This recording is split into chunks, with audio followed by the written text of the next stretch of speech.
Staring up at the warehouse ceiling, the loud crack of a heavy blow echoes. Without a shred of mercy, the brute in the blue shirt smacks a crowbar right across the face of the suit in red. Catching him square on the chin, the blow sends blood flying.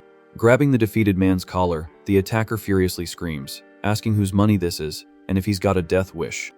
Threatening to end the poor guy right then and there, the man warns that one more peep will mean a coffin.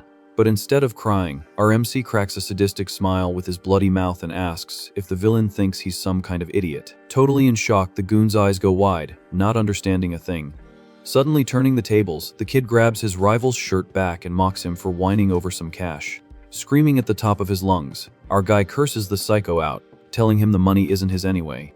But his body can't take the strain, and coughing up blood, the young man collapses weakly. Lying on the ground, gasping for air, our protagonist hears the bully ask in a shaky voice what kind of freak he is. Changing his tune in the blink of an eye, the kid pathetically cries, begging for just one more round to win it all back. A moment later, he's thrown onto the cold asphalt of the street, muttering that he has to survive no matter what. Meanwhile, two mysterious figures watch the whole mess from a distance.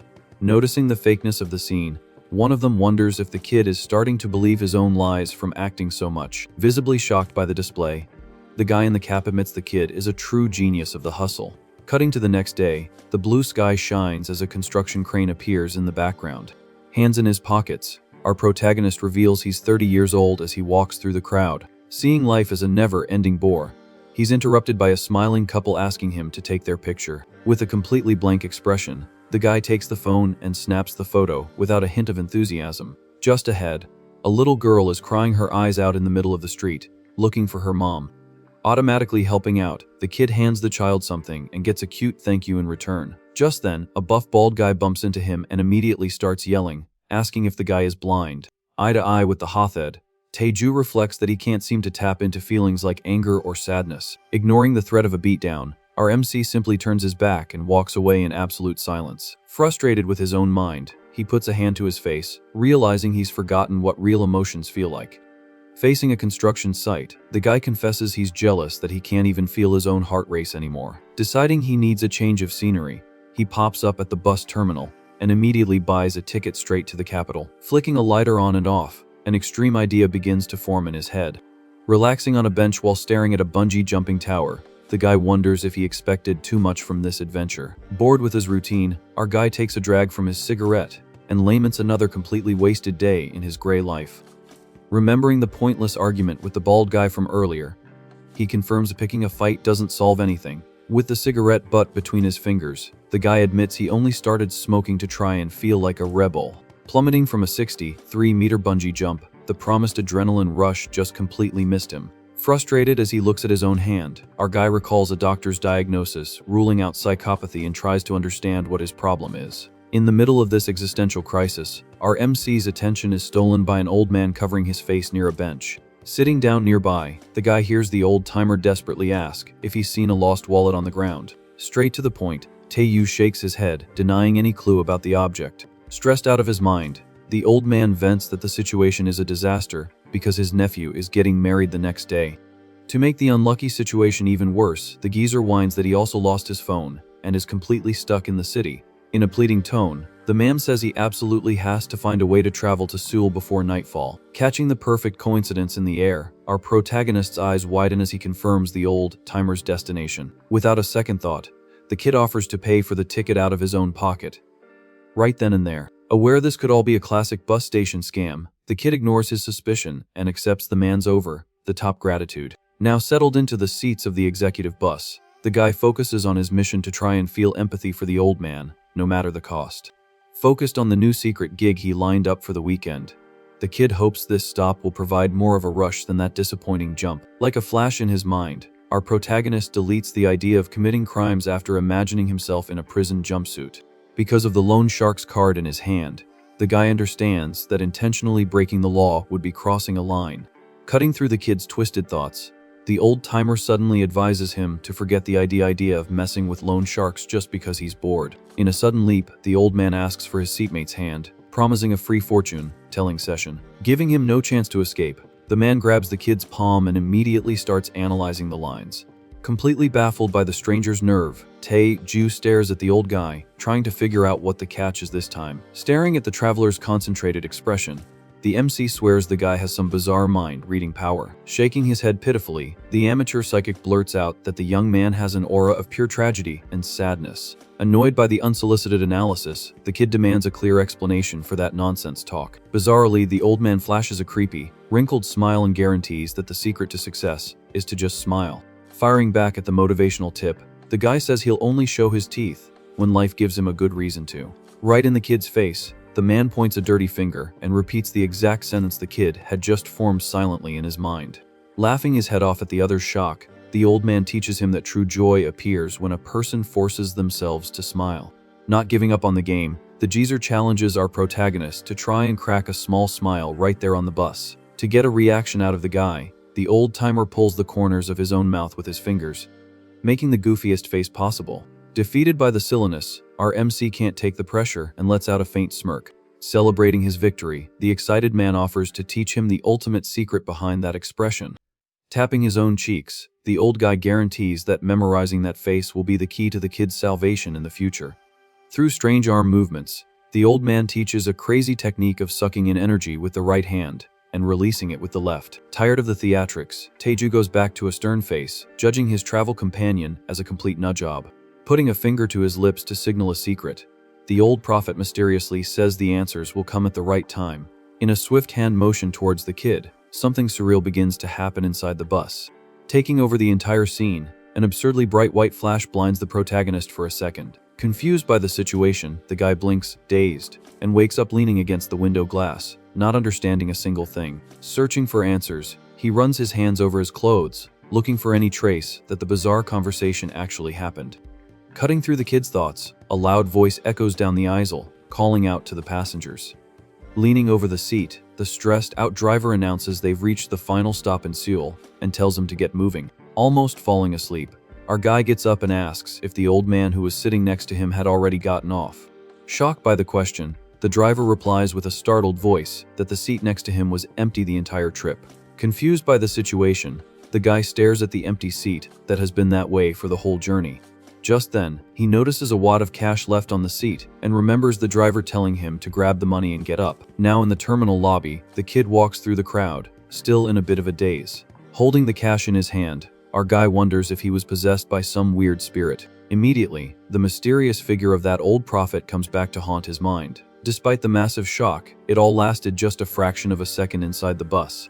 But the very real cash in the palm of his hand proves it definitely wasn't a figment of his imagination. Suddenly, the scene cuts to fans screaming wildly as a famous big shot gets out of a car onto a red carpet. From a distance, the kid watches the lavish awards ceremony taking place on a giant stage. With ease, the guy in the white suit blows away the tough competition and takes home the trophy for Best Actor of the Year. With the award in hand, Du Kwang-sin smilingly thanks everyone who supported his career. With tears in their eyes, the audience comments, impressed that their idol hasn't changed a bit after all these years. Focused on the big screen, the protagonist stares intently and reflects on the craft of actors. Unlike the guy's empty life, these artists can dive headfirst into feelings as if it's the most natural thing in the world. By navigating extreme situations, their profession demands they live every emotion to the very last drop. In front of the cameras, the famous self-made actor shows off all his contagious charisma to the public. It seems someone with that level of talent must have a much more interesting life than our MC. Without losing his pose, the star continues to wear a huge ear-to-ear smile on his beaming face. Bothered by the exaggeration, the guy wonders if winning a trophy is really a reason to be that happy. Out of nowhere, the image of that crazy old man from the trip pops back into the kid's mind. In his memories, the old-timer insists he try to give a genuine smile, no matter what it takes. In a failed attempt, our guy imitates the actor's face but only manages to let out a muffled, awkward laugh. Suddenly, a mysterious blue flame appears out of nowhere on the star's face up on the huge screen. Right after, an aura of energy begins to circle around the award winner, drawing attention. Shocked by the sight, the kid's eyes go wide as he realizes this is not normal at all. Confused to his core, he stares at that bizarre light, trying to understand what kind of crazy fire it is. For a second, he notices something alive dancing inside the bright flames on the screen. Involuntarily, the protagonist's body feels a crazy urge to smile along with the guy on TV. Logically, the kid deduces that the energy is the actor's pure emotion of joy overflowing in a visible form. With his heart racing, He finally understands the bizarre trick the old man taught him about sucking in and spitting out with his hands. Without wasting a moment, our guy raises his right hand and forcefully sucks all that blue flame into himself. Like an instant download, memories of difficult casting calls and rejections invade his head in a flash. Through his newly discovered method, the guy realizes his right hand pulls the memory while his left releases the pure emotion into his body. Immediately, the colorful aura envelopes the protagonist from head to toe like a suit of pure electric energy. Feeling the violent impact of the power, the kid's eye glows with a surreal intensity. Back on the broadcast, the award winner swallows hard, confessing that the lack of opportunities in the past became his greatest motivation today. As a sign of respect, the star prepares for the final blow of his epic speech in front of the camera. In tears on stage, the famous actor confesses that he finally managed to remember who he truly was. In the bus terminal lobby, the surrounding passengers are scared to death by the sight of the frozen kid. Overcome by the bizarre force of his left hand, our MC breaks down in tears, feeling the exact same pain and joy as the actor on TV. Due to the uncontrollable force of sadness, thick teardrops drip endlessly onto the cold floor of the crowded terminal. Thrown to his knees on the ground, the guy attracts the stares of onlookers who wonder if he's some obsessed superfan or if he's sick.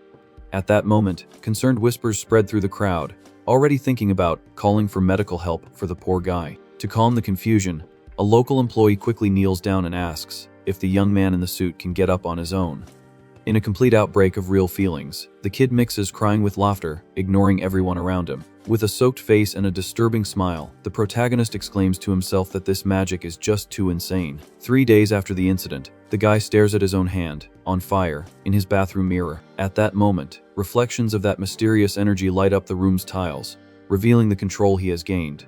In his mind, flashes of a psycho screaming furiously pop up, testing the new emotions copied from the street. With no filter, the stressed-out driver from the memory demands to know the reason for the dangerous cut off in the bus lane. In contrast to the orange fire of absolute hatred, a calm, light blue aura appears right after in the kid's head. Suddenly, the peaceful image of a smiling barista handing over a peach tea and Americano replaces the previous nervousness. Soon after, another color of energy takes shape, revealing a purple hue of pure, shallow irritation. This time, the sucked-in emotion comes from an angry woman confronting her lazy boyfriend in the middle of the street. Tired of the public drama, the guy from the memory shrugs and responds with an ignorant "whatever." As he dispels the magic, our MC sighs in frustration, noticing that the short, everyday emotions don't deliver the raw power he's looking for. Through trial and error, he realizes the famous actor's tears were the strongest, and that absorbing a new aura instantly erases the old one. In his own head, the guy names the flames Willow, the wisp capable of molding others' feelings directly onto his body. While walking down the sidewalk, he calculates the flaws of the bizarre trick, since he can't store power or steal it through a television screen. On the bright side, this brutal need to witness raw emotions live has finally given the kid a real reason to wander around the city. Thanks to this, our protagonist admits for the first time that being alive and feeling the city air has its own kind of fun. Attributing the drastic life change to the weird old guy from the trip, the kid theorizes if the old timer was some immortal master from a fantasy world. Without any useless paranoia, he decides to just hold on to a sincere feeling of gratitude for the anonymous, hat-wearing savior. Checking the wall calendar, his full focus shifts to the appointment marked, securing his weekend gig. In the fancy lobby of a party hall, the guy straightens his posture to assume his fake role among the suit-wearing crowd. At this event, the main mission is to pass as a close and extremely enthusiastic friend of the groom during the entire ceremony. Firmly concentrated, the kid understands that truly acting in front of a large crowd is the ultimate trial by fire for his powers. Memories of the award-winning star's absurd emotion prove that the attentive presence of an audience multiplies the energy of the absorbed feeling. With a slight, predatory smile at the corner of his mouth, the kid bets big that this wedding full of phonies will be one heck of an experience. Surveying the huge and noisy environment, our MC maps out the easiest prey and the tense atmosphere of the luxurious place. Phone in hand, he checks the final coordinates from the wedding crasher agency before stepping onto the scene. According to the script, he needs to fake being a friendly college buddy for a mere 50,000 won. Quick on the draw, the guy lifts his head and starts a silent visual sweep of the sea of strangers. Right away, he spots a huddled, out-of-place group avoiding eye contact out of sheer embarrassment for being there, playing a lie. With a confident smile, he confirms he's found his partners in crime, ensuring the show will start off just right. With bored expressions, the other extras barely hide their reluctance for the job. Phone in hand, the kid reviews the messages sent by his boss, The agency's main rule is to take the money and not overdo the acting, no matter what. Upon reading the part about the restriction, our MC plans to do the exact opposite in his mind. Understanding the bride and groom's side, he gets that the clients just want to keep up appearances in absolute silence. Full of fear, the fake friends avoid any sudden movements so as not to ruin the party. But for him, the true essence of the gig is to deliver a friendship that feels real to the core. In a quick motion, he summons the magic flames, preparing for the show. Using the ability copied from the Best Actor of the Year, the kid guarantees an absurd level of realism. On stage, the groom tries to keep his composure, forcing a strained smile for the crowd. Suddenly, an angry old guy appears at the hall's entrance, yelling at the top of his lungs. In desperation, one of the extras already tries to hide his face with his hand. Completely in shock, the groom quietly asks his tough as nails uncle to shut up. With no filter, the old man points a finger, accusing the guy of hiring fake actors just because he works in television. Sweating bullets, the poor guy swears to God that his parents don't even know about this bogus scheme. Outraged, the uncle confesses that even his sister-in-law was worried about the kid's lack of friends. Not knowing where to hide, the guy tries to calm his relative down in the middle of the public embarrassment. Turning his back, the old man grumbles that his nephew is making everyone look bad on his big day. From a distance, the hired actors panic, thinking everything has gone wrong. Glaring daggers at the extras, the old man tells the whole troupe to shut up, eat, and get lost. Just then, a hand rises confidently in the middle of the hall, drawing everyone's attention. Cutting the tense atmosphere, our protagonist yells the groom's name with the most natural ease in the world. With open arms, he walks forward, flashing a giant smile as if seeing a long-lost brother. In a tone of feigned hurt, the kid loudly complains that he almost kicked the bucket and didn't even get a proper invitation to the party. With a pat on the confused groom's shoulder, the kid congratulates his buddy on the wedding. Totally speechless, the host of the party stammers, trying to understand where this psycho came from. Suspicious, the uncle watches the scene, remembering he had just warned about the actor's nonsense. Facing danger, the groom tries to interrupt the kid to prevent an even bigger disaster. Quick on the draw, the MC bows and introduces himself to the old man as a close friend from college. Jaw dropped, the poor guy is in total shock, seeing the absurd lie being told right there. Adjusting the groom's tie, the kid fakes intimacy and asks if his buddy is too nervous. Drenched in sweat, the guy tries to follow the script, agreeing with the charade in front of his relative. Satisfied with the answer, the uncle finally turns his back and leaves, still grumbling. As soon as the old man is around the corner, the MC flashes a cynical smile and tells his colleague to say his lines already. Still frozen from the scare, the groom stares at the kid, trying to process the level of insanity. Confused to his core, he tries to decipher the natural and welcoming expression on the stranger's face. Eye to eye, the guy's mind starts to fry in search of urgent answers. On the other side, the protagonist's flawless smile projects a completely surreal confidence. For a moment, the groom even questions if this guy really is an old acquaintance he's forgotten.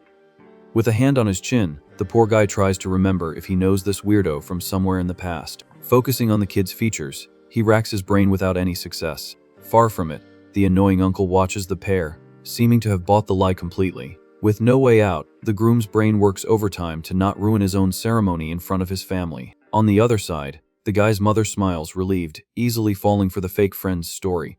Trapped in this social tight spot, the groom desperately tries to confirm the identity of his mysterious savior. As if his life is flashing before his eyes, the poor guy spins out, trying to remember his fake friend. Bringing the guy back to reality, our kid extends his hand and calls out his name loudly.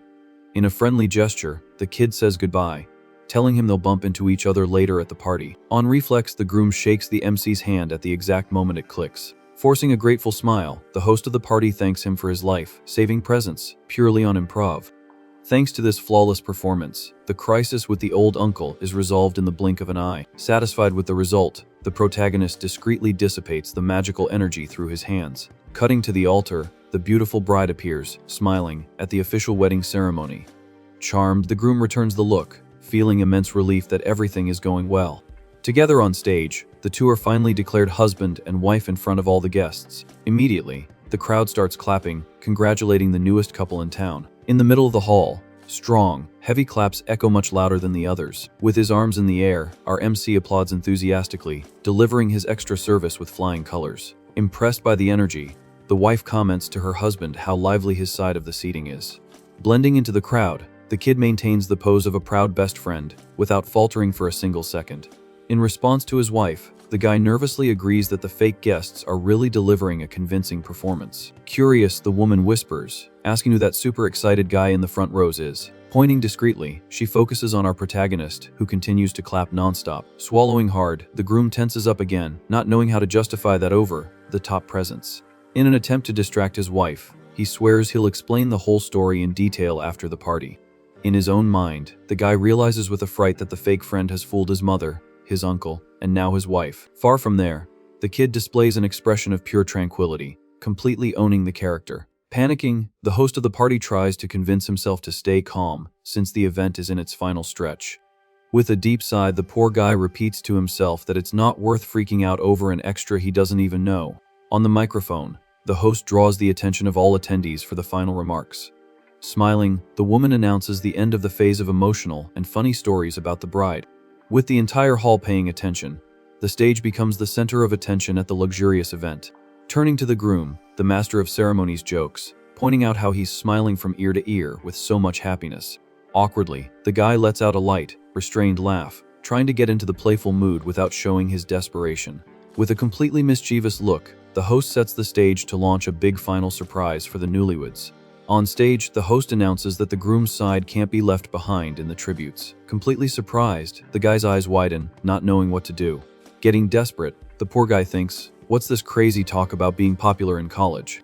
Over the microphone, the woman asks if anyone in the audience wants to share a cool memory of the groom. Sweating bullets, the host of the party wonders why his wife is making things so complicated today. Far from there, the extras panic, thinking the jig is up for good. In their heads, the entire family is going to discover the sham in a few seconds. Suddenly, a firm step echoes on the hall's carpet, drawing attention. Raising his hand, our guy confidently steps forward, asking to speak in front of everyone. Excited by the volunteer, the host calls the guy to the front, asking for a brief introduction. With the most captivating smile in the world, our MC arrives on stage, claiming to be a partner from the college club. Disoriented, the groom tries to jog his memory, remembering that the so-called club just drank all day. Maintaining his pose, the fake friend praises the host of the party, calling him a dedicated hard worker. In the audience, the family laughs, charmed, and comments on how handsome the newly arrived young man is. Using all his copied talent, the kid continues the story, capturing the attention of the entire hall. Thanks to the kid's flawless narrative, a whole scene of drinking at the club comes to life in the audience's mind. The immersion is so great that even the groom starts to swear he actually lived those moments in the past. Word for word, the speech mixes romance and companionship with absurd perfection. Blending nostalgia and true friendship, the story draws emotional sighs from the crowd. Almost like magic, the fake tale creates genuine memories in the minds of those who hear it.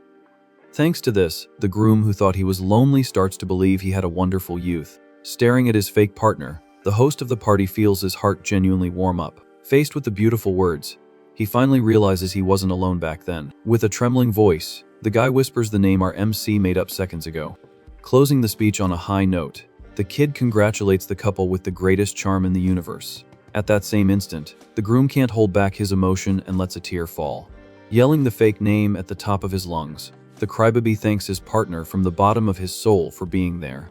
Under a wave of applause, the fake friend hugs the poor guy, sealing the best performance of the day. A short time later, the party continues freely in the hall of the enormous luxury buffet. With his mouth full of food, the kid savors the dish and thinks to himself, "Who the heck is this Jeonju guy?" Overjoyed with the food, the MC confesses that the fancy barbecue is really good. Alone at the table, he reflects on how this experience of acting in public is infinitely superior. Because of his victory, the guy tears off a piece of meat with great relish. Satisfied with his flawless work, he already wonders what the next challenge will be. Just then, the groom suddenly appears, calling his friend by the made-up nickname. Full of charm, the newlywed apologizes for not recognizing his friend right away.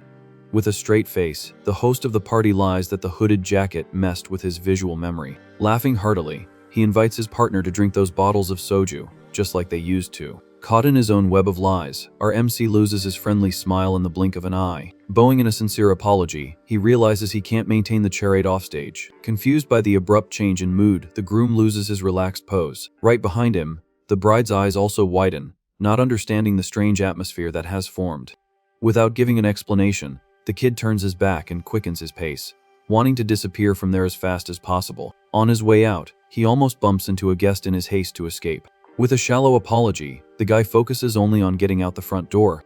Hiding in the hallway, someone clenches their fists, closely watching the fake friends escape. Shocked by the level of the performance, the groom's uncle breaks into a wide, impressed smile. As an experienced drama writer, the old man has the nickname Master of Acting in the industry. Given the level of the lie told, the old man admits that even he fell for the kid's illusion during the ceremony. From his facial expressions to his body posture, the kid seemed to be wearing a perfect mask. With his experience, the screenwriter guarantees he would never see something so brilliant if it weren't live. Responding immediately to the event's surprises, the kid's improv was simply flawless. Analyzing the raw talent, the writer wonders if the guy is a rookie or an amateur genius. Blocking the exit from the hall, the experienced man announces with his chest puffed out that he won't let the kid escape. Straight to the point, the man in the suit demands to know which acting agency the kid is from. To play dumb, our MC asks back who the wannabe detective is. In a mocking tone, the old man tells him to cut the act, because he's already figured out the whole scheme. Certain of his own insight, the geezer questions if the talent came from some famous academy or college. Without changing his stern expression, our MC reveals he's just a recently graduated, unemployed student. Pleased with the short answer, the uncle smiles, satisfied, stating that the kid is very interesting. Eyeing the young man's features, the screenwriter agrees that his pale face is a perfect canvas for television. Full of himself, the man reveals he's the creator of the famous drama, Unbelievable Hell. Suspicious of his story, the kid asks for a second to look it up on his phone. Through a search page, he confirms that the old man really is a big fish in the industry. Satisfied with the other's shock, the writer just nods, confirming his status. Used to the fame, the man is a little disappointed not to see a more explosive reaction from the kid. Face to face in the hallway, the atmosphere grows tense between the industry giant and the fake extra. Suddenly, a bizarre rumbling echoes through the area, breaking the dramatic silence. With his body frozen, the kid feels a sharp pain tearing through his stomach without mercy. Immediately, images of the Grazy meats from the buffet flash through his mind like a movie. Thinking it's another act, the old man tells the guy to relax his face. With no time to explain, the MC contorts, desperately excusing himself to the restroom. In a quick pull, the screenwriter takes the phone and tells him about an important audition next week. In shock from the pain, the kid agrees to answer later, just to get out of the interrogation. Dashing through the hall, the kid flees to the bathroom, yelling that he accepts anything. Looking at his own phone, the writer smiles, satisfied after saving the number of his new discovery.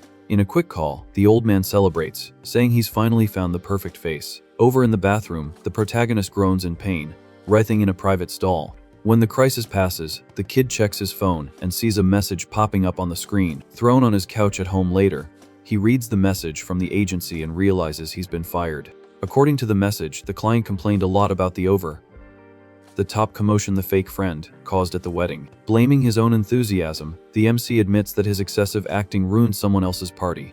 Sitting in the dark of his room, he reflects that he played with the real feelings of innocent people. Fiddling with the remote control, the kid understands he needs another stage to use his magic flames. On television, the movie of the award-winning Du Kwang, Sion starts to play, capturing the kid's attention. Alone in the silence of his living room, the guy dives into the veteran star's flawless performance. Completely focused, our MC concludes that he'd rather spend his time consuming art than hurting real people. Faced with the brilliant talent on the screen, the protagonist wonders which path he should follow now. Mesmerized by the movie's emotional scene, the desire to act starts to burn strongly in his chest again. With his heart racing, the MC swears to himself that playing actor in the mirror has lost its appeal. Willing to take his talent seriously, the kid understands he needs to act with other real people. Focused on the movie's romance, he looks for a way to practice without causing real damage to anyone's life. Through his wide eyes, the kid has a massive epiphany. Out loud, the guy puts the pieces together and realizes the only logical solution is to become a professional actor. Immediately, the memory of the writer blocking his exit at the party hall comes flooding back. Desperate, the protagonist jumps off the couch and hunts for his phone, lost on the bedroom floor. Across town, the screenwriter argues furiously on the phone with zero patience. Yelling at the person on the other end, the stubborn old man defends the crazy idea of putting the unknown kid in the cast. Tired of the rejections, the old man demands his partner stop complaining and add the rookie to the audition list. Certain of his own instincts, he bets his career, guaranteeing that if he's wrong, he'll disappear from the industry. Defeated by his persistence, the coworker sighs and asks what the name of this so-called genius is. With a huge grin, the writer replies that he's about to find that out right now. In a fancy office, a mean-looking producer analyzes a phone screen with pure disdain. Without mincing words, the executive in glasses calls the screenwriter an ignorant old-timer.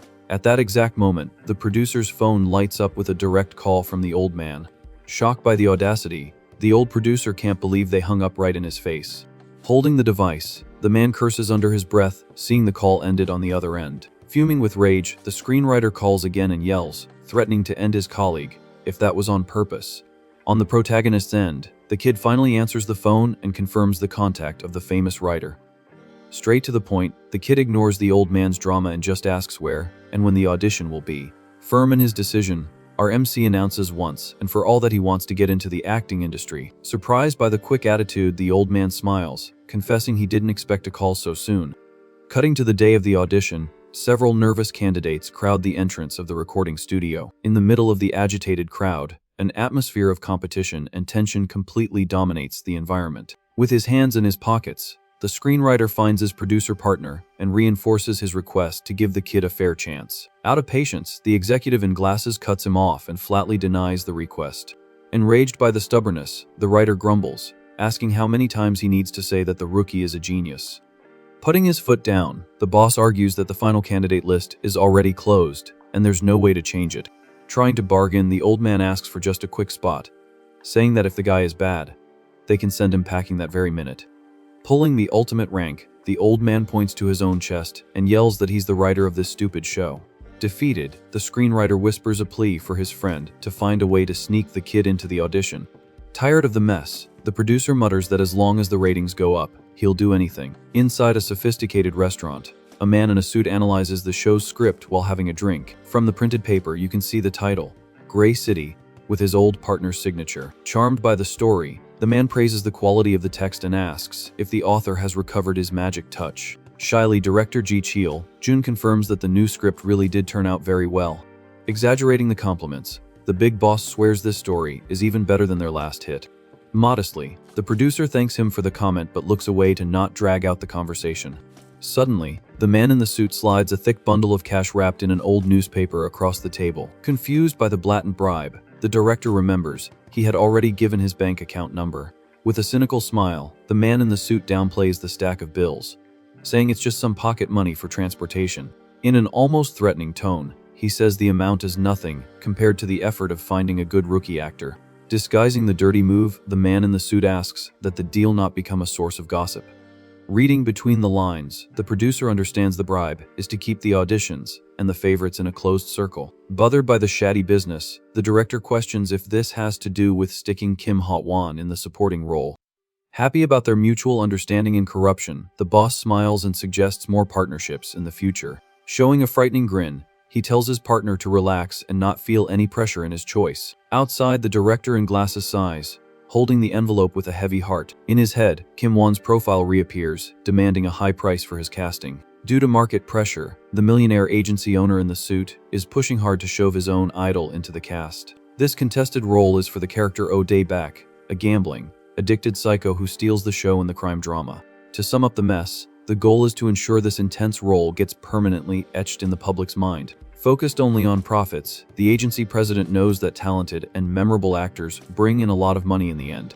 In this dirty exchange of favors, the agency cashes in with the idol, and the director secures his last chance to not sink his own career. Thinking coldly about the scenario, the director in glasses concludes that the illicit deal isn't such a bad one after all. Back in the studio courtyard, the elderly screenwriter yells, getting his thoughtful colleague's attention. Startled, the producer mutters a curse under his breath, trying to hide his recent guilt. Getting closer, the writer points a finger and asks bluntly when his partner is going to wake up and smell the coffee. Completely lost, the director blinks twice and asks what the heck the old man meant by that. Out of patience, the old man repeats loudly that this slowness and all this corruption is the exact reason people call him a washed-up old-timer. Staring at his furious colleague, the producer questions how long the old man is going to live off past glories. In a mocking tone, the man in the suit pokes at the wound, asking if his partner has been drinking to cope with the pressure. Enraged by the provocation, the old man lunges forward and grabs the producer by the collar in the middle of the street. Scared by the violent reaction, the executive in glasses screams, calling his partner a madman. Mad with rage, the screenwriter yells back that what's really mad is being over 40 and having nothing but a wounded pride. Due to the excessive aggression, the producer warns that his partner is going way over the line. Tightening his grip, the old man throws it in the boss's face, that his bad choices have sunk everything since their last hit. In the heat of the moment, he rubs it in the man's face that his addiction to forcing bad actors into lead roles is still the same. Disappointed, the old man exposes the scheme, asking how much of a bribe his partner pocketed to block the rookie. In a dry tone, the screenwriter throws Kim Won's name into the air, figuring out the whole setup. With rage written all over his face, the writer accuses his partner of hiding a very dirty deal behind this idol. With no answer, the director looks away, unable to counter the painful truths. Fed up with everything, the old man issues a challenge, telling his partner to call the so-called rookie kid or whoever else to compete for the role. Certain of his own vision, the screenwriter proposes a radical bet where the loser leaves the industry forever. Right at dawn, the scene cuts to the windows of our kid's modest apartment.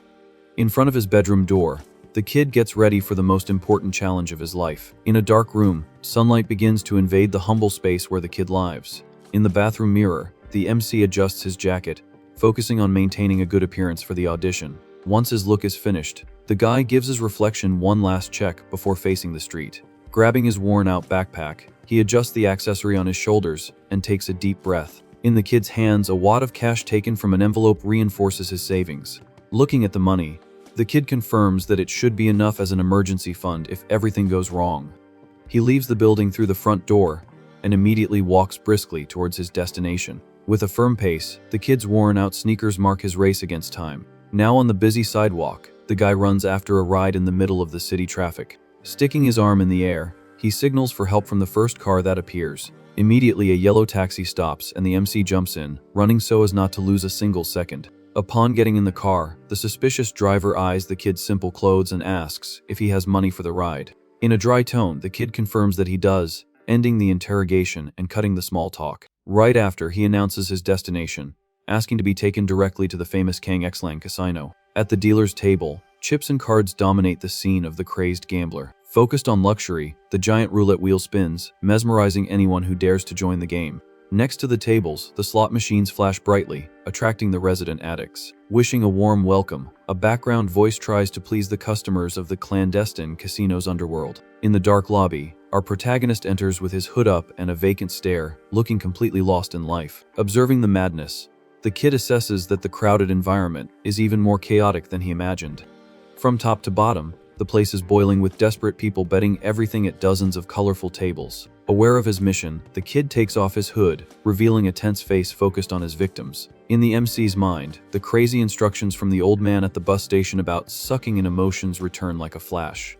Through the mysterious smoke of the blue flames, he begins the process of absorbing every drop of desperation and anger in the place. Using his magic, the guy steals all the heavy sensations from the failed gamblers in the entire casino. Far away, a large agency's dark van speeds down the city's main highway. In the driver's seat, the employee confirms the orders coming directly from the big boss over the radio. On the other end of the line, the voice says that the improv scenes were cut at the production's request. Curious in the back seat, the masked idol with sunglasses and a hood asks who the heck was on the phone. Relaxed in his seat, the star Kim Won lifts his head, waiting for the van staff's answer. Keeping his eye on the road, the driver informs him that it was the casting director for the new drama on the line. Through the leaked information, the idol discovers that the production had prepared a bizarre improv scene just to test him. Irritated by the news, the staff member complains that the surprise test wasn't in the original script they agreed on. Calm as a rock, the masked singer tells the team to relax, saying it's just to make the audition look fair and real. Because of the shady deal, the idol laughs, finding the producers, acting to mask the bot and paid for casting amusing. However, a second later, the masked man starts to wonder how he's going to play the crazy addict. Oh, day back. In the star's distorted view, the character is the opposite of the perfect good boy image he maintains in the industry. Sucking up to the boss, the assistant beside him laughs and guarantees that the idol's face was born to shine in the role. Feeling the act is weak, the star leans in from behind and points a finger at the girl's face. Amidst the confusion, he calls the suck up useless for laughing when the situation demands concentration and seriousness. Without mercy, he asks if the employee finds the artist's desperation to find a good improv to be some kind of unfunny joke. In a malicious tone, the masked man pressures the woman, questioning if riding in the same van as a celebrity and posting fake photos makes her superior to anyone. Startled by the verbal violence, the driver yells, telling the idol to watch his filthy mouth in the back seat. Completely out of his mind, the star grabs the girl's hair and pulls it without letting go in the middle of the trip. Malicious and cruel, the masked idol asks the woman if she's proud of the useless and pathetic life she leads. Yelling in the employee's ear, he destroys her ego, rubbing it in that in life, the assistant is nothing more than a useless and replaceable supporting character. Trembling with fear and with teary eyes, the poor girl tries to apologize, sobbing in fright. Furious, the driver takes one hand off the wheel and turns his head, telling the jerk to stop the torture immediately. Laughing like a complete lunatic, the fake good boy flashes a sadistic smile that's completely out of touch with reality. Letting go of the strands of hair, the kid raises his hands, laughing at the desperate faces of the team in the front of the van. In the passenger seat, the assistant tries to recover from the humiliation, swallowing the thick sob in her chest. Returning to his meek demeanor, the idol calms the team down, saying he just wanted to practice an improv in the skin of the script's crazy character. Cynical to the core, the guy forces a strained smile and lies, telling them not to take the theatrics seriously, as he does it all in the name of art and to escape his cute TV image. Seeing the woman roughly wipe her tears, the driver, her manager, silently thinks about punching the masked son of a gun in the back seat. Through the rear-view mirror, the driver grumbles internally that he hopes from the bottom of his soul that this piece of trash actor bombs the audition with no hope of recovery. Unfortunately, the terrifying talent the singer displayed proved that the evil was born purely from the rotten veins of the designer-clad guy. On the big day of the audition, the studio hallway is packed with dozens of desperate young people with scripts scattered in their hands. Following the rigid process, the producer checks the candidates, focused on what will happen as soon as the Dark Prodigy's turn begins. Focused on the mission, the veteran screenwriter swallows hard, mentally prepared to face the loser head-on in the middle of the risky bet. With clenched teeth, the producer yells back, accepting the challenge and shouting for the whole street to hear. Aware of the magnitude of the mess, the writing veteran silently admits that his own pride has escalated the bet way too far. In his mind, the mysterious image of the kid appears, full of promises and doubts about how the audition will actually go. Thinking about the role of the crazy villain, day back, the old man clenches his fists, hoping the kid delivers the impossible. Arriving at the studio, the spoiled and masked actor mocks the environment with his manager. Strutting with an air of superiority, the singer comments on how pathetic and classless the place's energy is. With a straight face, the fake humble guy waves to the crowd of candidates, forcing a disgusting friendliness. Totally focused on memorizing their scripts, some competitors barely lift their heads to look at the famous person's arrival. Whispering the idol's name, one of the young men recognizes the figure covered by the white hood. Trying to cheat on his diet, the masked man secretly asks his manager to go down to the bakery and buy a frozen dessert before he acts. Seeing the level of the competition up close, the screenwriter observes from afar, noticing that the big shot's pose hasn't changed at all. Confirming the industry rumors, he admits he finally understands where the rich kid's prodigy reputation comes from. In front of everyone, the idol exudes a natural confidence that crushes the beginners around him just by his strong presence. For the old screenwriter, experienced people lose their natural shine over time, while rookies stumble on their inexperience. Side by side in the hallway, hundreds of candidates practice their lines, hoping not to stutter in front of the judging panel. In the veteran's quick analysis, the hooded idol has never tasted failure in his life, which is why he's so arrogant. Knocking on the room's entrance door, the production team announces that the audition will begin in exactly 15 minutes. In the cold evaluation room, the technical team settles into their chairs, preparing to face the long line of nervous candidates. Side by side, the corrupt director and the betting old man sit, ready for the beginning of the scene's Cold War. With a look heavy with provocation, the director asks if the old writer doesn't want to call off the crazy bet while there's still time. Mocking the situation, the man in the suit states with conviction that his partner will bitterly regret it by the end of the day.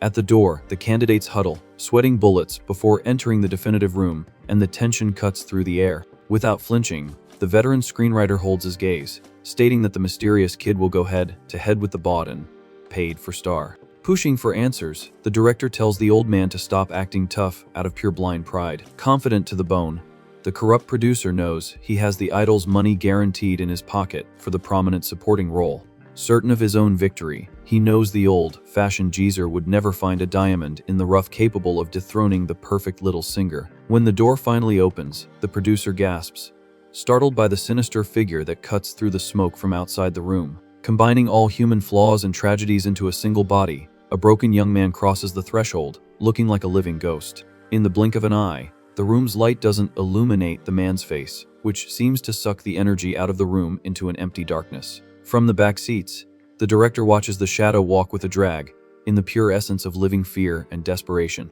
Laughing for no reason, the candidate advances, seeming completely off his rocker, to the shock of the technical team. The producer in glasses' eyes go wide, not understanding how a wretch like that got through the door's security to enter.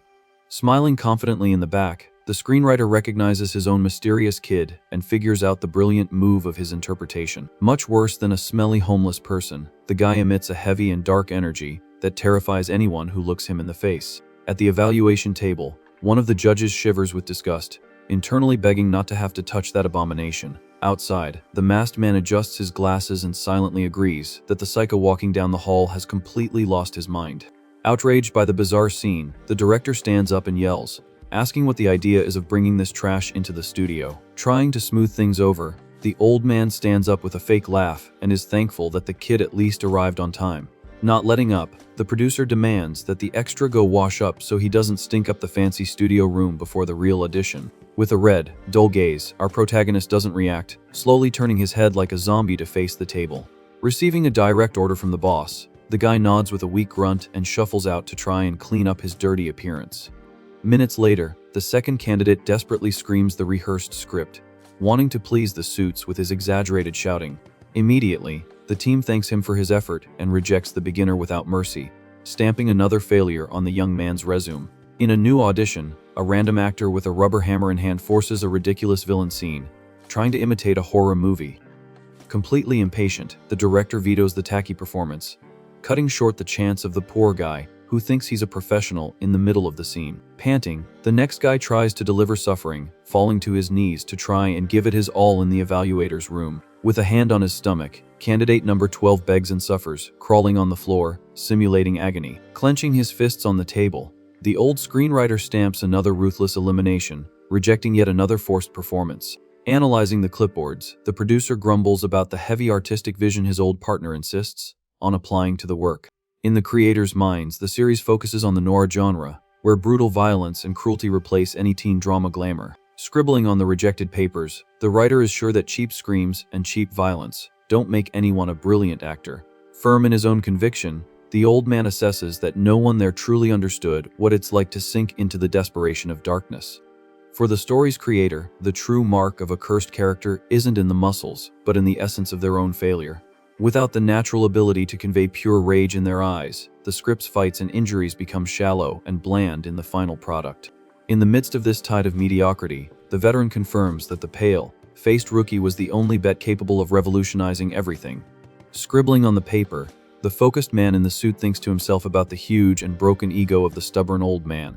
Despite all the day's exhaustion, the director mentally swears to crush the screenwriter's hope when the bought-and paid for star takes the microphone. Sure of himself, the old man reaffirms to himself that his own eye for talent has never failed and that the final proof comes today. Clearing his throat, the team member announces the end of the round of auditions for the first week supporting character and orders the next block to begin. Getting serious, the coordinator immediately pulls up the casting for that unbalanced villain focused exclusively on underworld gambling. With wide eyes, the director immediately understands his partner's dirty move in moving up the auditions for the show's heavy character. Turning his head to confront him, the man in the suit stares down the old man, testing the limits of what goes on in the restricted studio environment. Oozing cynicism, the old man adjusts his glasses and suggests throwing the mysterious MC straight into the fire as the first candidate of this intense round. Driven mad by the audacity, the producer clenches his teeth, doubting that the writer really wants to give the official script to the costumed psycho right away. To avoid making a scene, the old man mocks, stating it's better to settle the matter quickly before the entire team loses its patience for good. Provoking his partner, the suited big shot mutters that if the bar is set too high right from the start, the other stars might get intimidated. Returning the jab, the old man pokes back, telling him to keep a clear conscience in a serious professional competition. Immediately moving on with the agenda, the evaluator calls candidate number 85 to the microphone. In the middle of the giant room, our guy walks in, showing off a shiny blood-red suit that catches everyone's eye at the table. Charmed by the colorful suit, the female evaluator can't hide her admiration as she sees the door open for the guy with slumped shoulders and a dark air. Completely incredulous at the script break, the director narrows his eyes, feeling the macabre energy shift and pull at the room's atmosphere. With his head down, the protagonist states his own name in a dragged, outmanner while the suit screams extravagance and evil. Analyzing the controversial look, the corrupt producer lets out a small laugh, assessing that the kid spent a lot of money on his crazy gambler costume. Irritated by the constant jabs and barbs, the old man grumbles, accusing his own boss of pushing it for no real reason to complain about the boy. Firing back the sharp mockery, the boss retorts that the great genius defender of real interpretation caved on the look instead of focusing on raw emotions. For the head producer, true acting means completely transforming into someone else and forgetting your own existence. Looking at the candidate in the center of the room, he cements in his mind that the mysterious kid is nothing more than a stylish, empty shell. Sensing the fragility of the guy's pose, the man in the suit analyzes that the flashy suit is just a cheap trick to cover up a lack of raw talent. Pragmatic and focused, the director pulls up the right page of the script and tells the kid to pay attention to the improv lines during scene 33. At the production's signal, the entire room holds its breath the exact second the kid opens his mouth. Behind the table, the team's eyes freeze, watching our protagonist's expression completely change in a magical blink. In place of the pale young man from before, the essence of human trash materializes in the room, swallowing all the sanity in the environment. Immediately, a rotten smell of pure alcohol and cigarettes seems to invade the noses of the scared judges at the table. Bathed in a suffocating red darkness, the guy takes on the perfect form of a complete and desperate loser. In the back of the room, the other competitors' eyes go wide, shocked as they perceive the rookie's demonic transformation in a millisecond. Lowering his head in a bizarre tick, the candidate whispers to himself, feeling his blood boil with hatred. Dragging his heavy voice, the guy points a finger at the table and growls for the mysterious person to put the object back where it belongs. Confused and frightened, one of the judges shrinks back in his chair, stuttering, not understanding what the heck is happening. Without warning, the fake gambler lunges forward and slams his hand on the table, simulating a violent takeover in front of everyone. With eyes wide with fury, the actor, embodying O'Day back, foams at the mouth and curses out the scene's target with the worst possible profanity. Trapped in the insane performance, the poor evaluator recoils, pale, murmuring the character's name in a mix of shock and real fear. Screaming like an addict in crisis, the guy completely loses control and starts shaking the table, demanding his stolen money back. Scared, the head producer swallows hard, seeing the out-of-control monster threaten the entire evaluation's safety. Overtaken by the black flame of desperation, the villain stares down the entire table, ready to spill blood over money. In the heat of the moment, the old screenwriter jumps out of his chair and gets in on the action, demanding the guy confess the safe's password once and for all. Driven mad, the old man enters crazy director mode and fully buys into the character's violent fantasy. With his arms crossed, the corrupt producer watches his elderly partner go insane and internally questions if all this madness was really worth the final bet.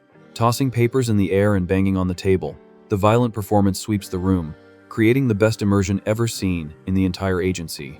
Shocked by the perfection of the performance, the producer concludes that his old partner didn't find an actor but brought a real addict from the streets straight into the audition room.